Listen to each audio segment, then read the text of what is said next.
Marcos Izquierdo travaille d'arrache-pied depuis mai. Au chômage depuis 3 ans, cet Espagnol de 47 ans travaillait dans le bâtiment, principal secteur frappé par la crise. Il n'a plus qu'un but, repartir en Équateur, son pays d'origine. L'aide en Espagne, c'est 426 €. Bon, cette aide paie l'électricité, l'eau et à manger. C'est rien. L'exploitation emploie une 60aine d'Espagnols contre une 20aine l'année dernière. Ils sont de plus en plus à fuir leur pays pour chercher un travail saisonnier à tout prix. Ils nous appellent même le week-end avec des textos. Voilà, j'ai besoin de travail, s'il vous plaît, si vous en avez, renvoyez-moi un message, quoi. Voilà. Donc ils essayent par tous les moyens de chercher du travail. Après d'autres se déplacent directement ici en venant presque en pleurant, quoi. Moi j'en ai vu, ils étaient au bord des larmes. L'entreprise reçoit même des lettres d'SOS d'élus espagnols.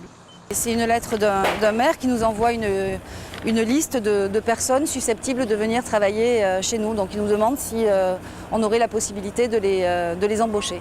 Cet autre arboriculteur a lui aussi reçu des centaines de visites d'Espagnols de tout âge. Il en a embauché finalement une 12aine et assure ne pas avoir le choix pendant la haute saison. Si on avait du personnel en France, en quantité suffisante et qui veuille faire le travail du champ, on ne prendrait pas des salariés étrangers. Ces salariés-là, on doit les loger. Ce sont des surcoûts que les salariés locaux n'ont pas à les loger, puisqu'ils vivent en France. Maritza et Jaime sont logés gratuitement par le producteur, une aubaine pour ce couple qui vient travailler pour la première fois en France. Ici, on a gagné pour 212 heures de travail 1870 €. En Espagne, il faudrait travailler 2 mois. Cet argent sert à rembourser les 42 000 € qu'ils doivent à la banque après l'hypothèque de leur maison. Mais le couple envoie surtout de l'argent à leur fille de 7 ans, restée au pays. Pour elle, on a décidé de venir travailler ici.